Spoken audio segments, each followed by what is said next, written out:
Next morning, Edward woke up to find nothing had changed. Gordon was still boasting.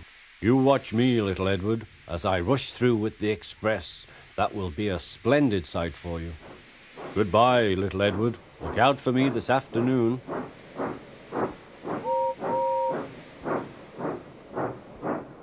Edward went off to do some shunting. Gordon was waiting in the siding for his coaches. He was thinking about Edward going out again. Why did the fat controller let Edward out of the shed? I think the main line ran better with me and Crawford instead of him around. Just then, he heard his coaches being shunted into the platform. "Ah," he said, "just in time too. I'm all ready to go now," he told his driver and fireman. Just when he started getting ready, he saw Henry backing down onto the coaches instead. Gordon was surprised.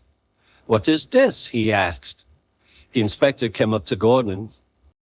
"The fat controller wants Henry to take the express today instead. It's for a test point to see how fast he can go. I'm afraid you have to take the goods instead today, Gordon."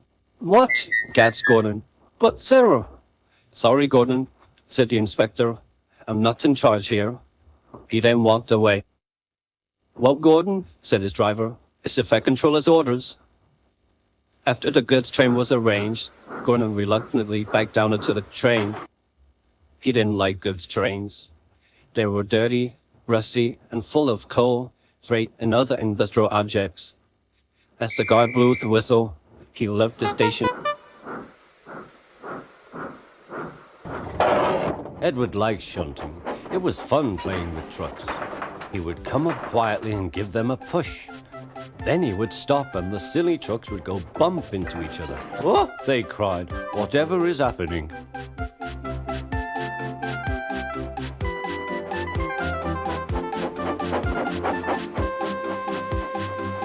Edward played till there were no more trucks.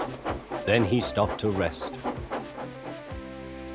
Presently he heard a whistle.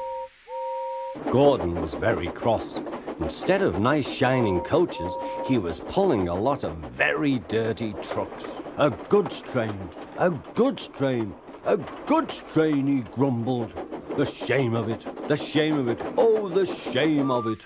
Edward laughed and went to find some more trucks. Then there was trouble. "Gordon can't get up the hill," the porter called to Edward's driver. "Will you take Edward and push him, please?" They found Gordon halfway up and very cross. His driver and fireman were talking to him severely. "You're not trying." "I can't do it," said Gordon. "The noisy trucks hold an engine back so." Edward's driver came up. "We've come to push." "No use at all," said Gordon. "You wait and see," replied Edward's driver. They brought the train back to the bottom of the hill.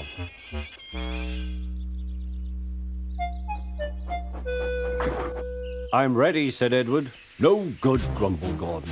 They pulled and pushed as hard as they could.